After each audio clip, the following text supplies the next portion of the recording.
Plus d'1 an après la disparition de sa maman, Louis Jubilard a confié de nouveaux détails cruciaux aux enquêteurs. Le fils de Delphine Jubilard a finalement révélé qu'une violente dispute s'était produite dans la soirée du 15 au 16 décembre 2020 entre ses parents.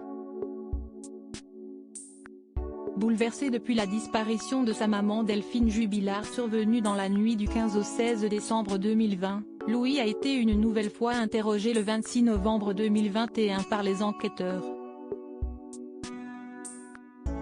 Âgé de 7 ans, le fils aîné du couple Jubilard a fait de terribles confidences aux gendarmes concernant la dernière soirée où il aurait vu sa mère en vie.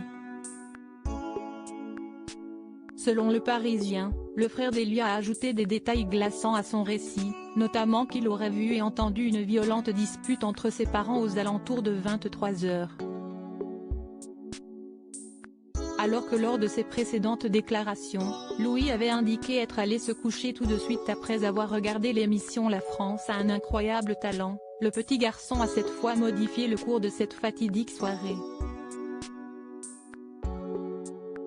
Désormais, le garçonnet indique avoir entendu du bruit et s'être levé pour écouter ce qu'il se passait entre ses parents. Je me souviens qu'ils se poussaient, je les ai vus, parce qu'un fait j'étais descendu de mon lit, la porte était un petit peu ouverte et je regardais. Ils se poussaient avec les deux bras, une fois papa et une fois maman. A-t-il confié. Selon lui, sa maman a également répété plusieurs fois « arrête-toi », sans préciser s'il s'agissait d'un ordre ou d'une supplication. Par la suite, le peintre plaquiste de 34 ans aurait dit à sa femme « Alors, puisque si est comme ça, on va se séparer ».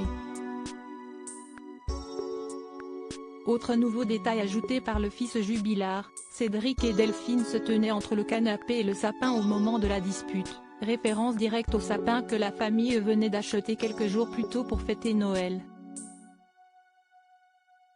Des déclarations qui ne collent pas avec celles de son père Cédric Jubilard qui prétendait déjà dormir à cette heure-là. De son côté, le mari de Delphine Jubilard indique s'être réveillé à cause des pleurs de sa fille Elia vers 3 h du matin et s'être rendu compte de l'absence de sa femme à ce moment-là.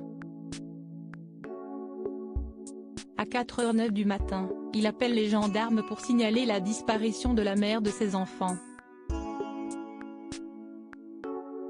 Cédric Jubilard reste présumé innocent des faits qui lui sont reprochés jusqu'au jugement définitif de cette affaire.